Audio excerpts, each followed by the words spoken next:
بسم اللہ الرحمن الرحیم۔ السلام علیکم، میں آپ کا میزبان سمیع ابراہیم اور آپ ہمارا سوشل میڈیا دیکھ رہے ہیں۔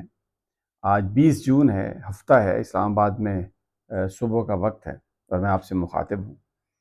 آج دھوپ جو نکلی ہے ابھی تک شدت سے نکلی ہوئی ہے، لگتا ہے کہ آج گرم دن ہوگا، اور جو ماحول ہے اور خبریں وہ بھی بڑی گرم ہیں۔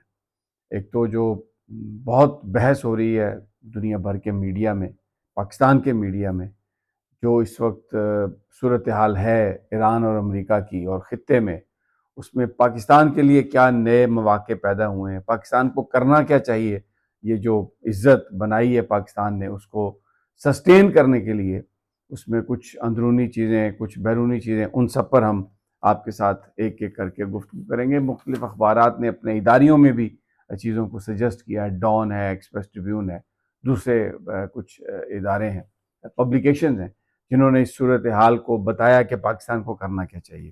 لیکن میں سب سے پہلے جو کشمیر کی تازہ ترین صورتحال ہے اس سے میں آپ کے ساتھ اس سے آگاہ کرتا ہوں۔ تقریباً 150 جو عوامی ایکشن کمیٹی کے لوگ ہیں ان کو کالعدم وہ قرار دیا ہوا ہے، اور اس کو اب ان کو شیڈیول 4 میں ڈال دیا گیا۔ لیکن کشمیر کے اندر جو صورتحال ہے، لوگ احتجاج کر رہے ہیں، بھرپور احتجاج کر رہے ہیں، اور جو اب یہ کیونکہ جو یہ ریزسٹنس ہے، یہ جو مزاحمت ہے یا جو احتجاج ہے، یہ طول پکڑتا جا رہا ہے۔ ایسا لگتا ہے کہ حکومت کی یہ پالیسی ہے کہ جو مظاہرین ہیں ان کو تھکا دیا جائے۔ کتنا عرصہ کو کاروبار بند رکھ سکتا ہے، کام سوچ ہے، اپنے گھر کا خرچہ چلانے کے لیے، بچوں کی تعلیم کا کتنا حرج آپ کر سکتے ہیں۔ تو حکومت کا یہ خیال ہے کہ روزانہ رات کو آپریشن کرو، کچھ لوگوں کو پکڑو، کچھ کو زخمی کرو، کوئی ایک آدھ اگر جان بھی چلی جائے تو وہ یہ سمجھتے ہیں شاید، یہ میں اپنا مجھے لگ رہا ہے کہ جو چیز ہے کہ ان کو یہ ہے کہ یہ ہم مظاہرین کو تھکا دیں گے۔ لیکن ایسا جو عوامی ایکشن کمیٹی کے لوگ ہیں وہ ایسا نہیں سوچتے، اور نہ ہی جو سڑکوں پر مظاہرہ کرنے والے ہیں وہ یہ سوچتے ہیں۔ یہ میں آپ کو شوکت میر کا ایک جو عوامی ایکشن کمیٹی کو ریپرزینٹ کرتے ہیں کہ ان کی حکمت عملی کیا ہے کہ اگر یہ عوامی ایکشن کمیٹی کے لوگ گرفتار بھی کر لیے جائیں جو ابھی قیادت میں، تو پھر کیا ہوگا؟ سنیے ذرا۔ یعنی ان کو کوئی بھی چیز جو ہے اس کا وہ ڈر نہیں ہے۔ وہ کہتے ہیں کہ ہم اگر پہلی قیادت پکڑی گئی تو دوسرے درجے کی قیادت ہے، پھر تیسرے درجے کی قیادت ہے، یعنی وہ کہہ رہے ہیں کہ ہم احتجاج اپنا جاری رکھیں گے۔ تو حکومت اگر یہ سوچ رہی ہے کہ لوگوں کو تھکا دے گی اور اس کے بعد یہ خود چلے جائیں گے، تو ایسا نہیں لگ رہا۔ اچھا، ایک اور چیز جو بتائی جا رہی ہے پاکستانی میڈیا پر بہت زیادہ کہ جی یہ را فنڈڈ ہے اور یہ پاکستان کو نقصان دے رہے ہیں۔ خواجہ آصف کے بیان چل رہے ہیں بڑا غصے میں آ کے کہ یہ کون ہوتے ہیں، کشمیر کی لڑائی تو انہوں نے نہیں لڑی ہے، تو مہاجرین نے لڑی ہے اور سیالکوٹ میں رہنے والوں نے لڑی ہے۔ وہی جو ایک انداز ہوتا ہے ان کا بولنے کا، معاملے کی سینسٹیوٹی کو سمجھے بغیر۔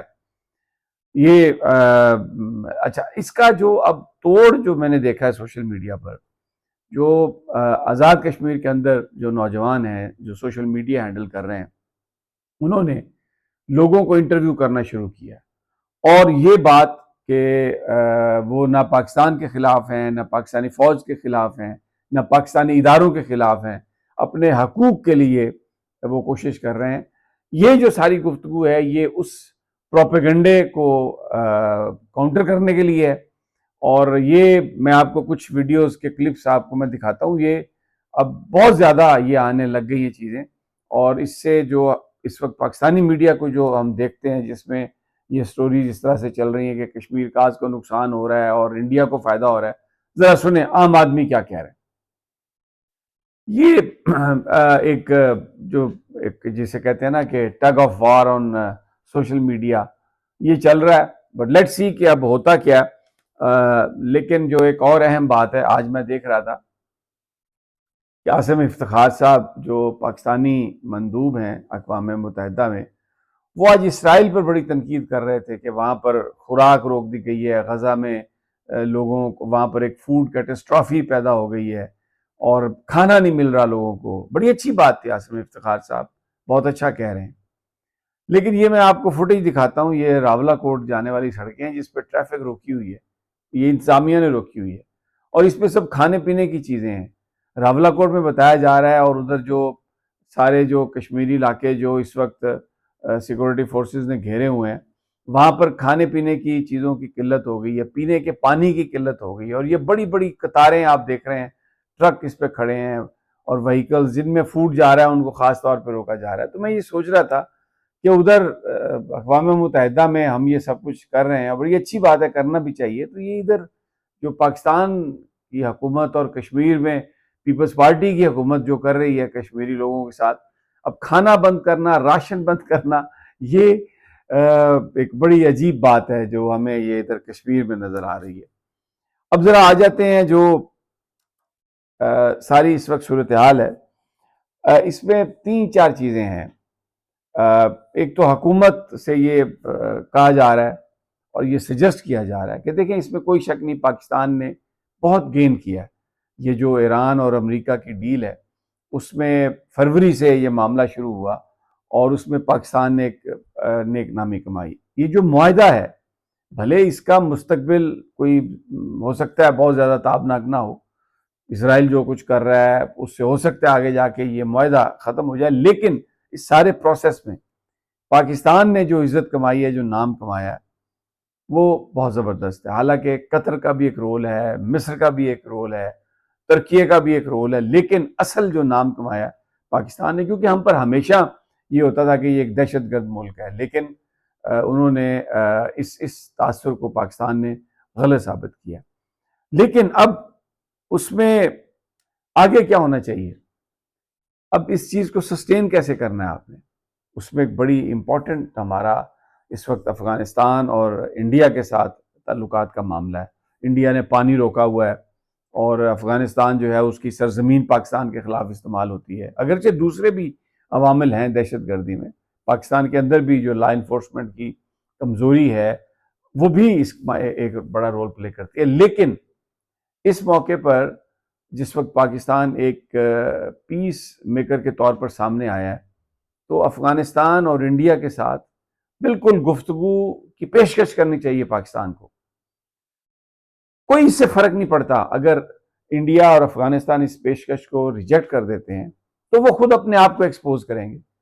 پاکستان کی پوزیشن اور حیثیت جو ہے وہ تسلیم مزید اسٹرینگتھن کی جائے گی اور تسلیم کی جائے گی کہ واقعی یہ ایک پیس بروکر ہے۔ اور دوسری جو اہم بات ہے وہ پاکستان میں اندرونی سیاست ہے۔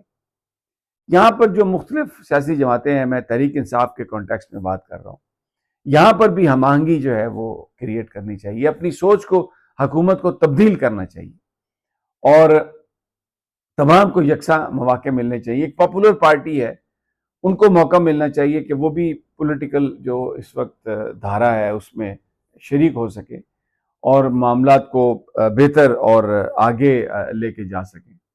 کیونکہ یہ جو پاکستان کے اندر اگر اندر سٹیبلٹی نہیں ہوگی، اگر ہماری اندر اکانومی کے لیے انویسٹمنٹ نہیں آئے گی، روزگار کریٹ نہیں ہوں گے، تو جو انٹرنیشنلی ہم نے جو اچیو کیا ہے وہ ہم اس کے صحیح جو فوائد ہیں، یا جیسے کہتے ہیں نا کہ اس کے جو اثرات ہیں، اس سے صحیح انداز میں ہم فیصلہ نہیں بنا سکے، اس کا فائدہ نہیں اٹھا سکیں گے۔ تو یہ بڑا ضروری ہے کہ کیا جائے۔ اور دوسری جانب اپوزیشن کا جو کردار ہے، اس میں ہمیں نظر آیا کہ دیکھیں جو اس وقت تک سڑکوں پر لوگوں کو لانے کی جو کوئی کوشش ہے وہ ناکام ہوئی ہے عمران خان صاحب کی رہائی کے لیے۔ اس کی وجہ یہ نہیں ہے کہ عمران خان کی کوئی مقبولیت میں کمی ہے یا لوگ یہ اس کے لیے سڑکوں پہ آنا نہیں چاہتے، اس کے لیے ان کا پی ٹی آئی کا جو اندرونی انتشار ہے وہ بڑا ایک اہم رول پلے کر رہا ہے۔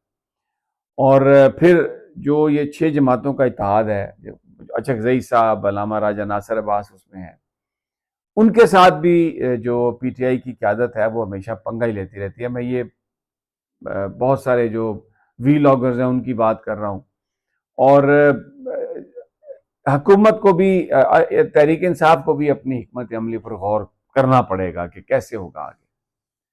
اور یہ جو ابھی شہباز شریف نے جو ایک آفر دی ہے گفتگو کی، سنسیئر تو ماضی میں نہیں رہی، کیونکہ وہ تو صرف ایک اپنی سٹیمپ لگوانا چاہتے ہیں، لیکن وہ کہتے ہیں نا جھوٹے کو اس کے گھر تک چھوڑ کے آؤ. بھائی پارلیمنٹ کے اندر آپ بیٹھ جائیں ان کے ساتھ. پہلے بھی انہوں نے وعدے کر کے جھوٹا اپنے آپ کو ثابت کیا، تو اس سے ان کی کوئی عزت میں اضافہ نہیں ہوا. لوگ آج پاکستان کے سمجھتے ہیں کہ قصوروار کون ہے، تو آپ انہیں پھر ایکسپوز کریں.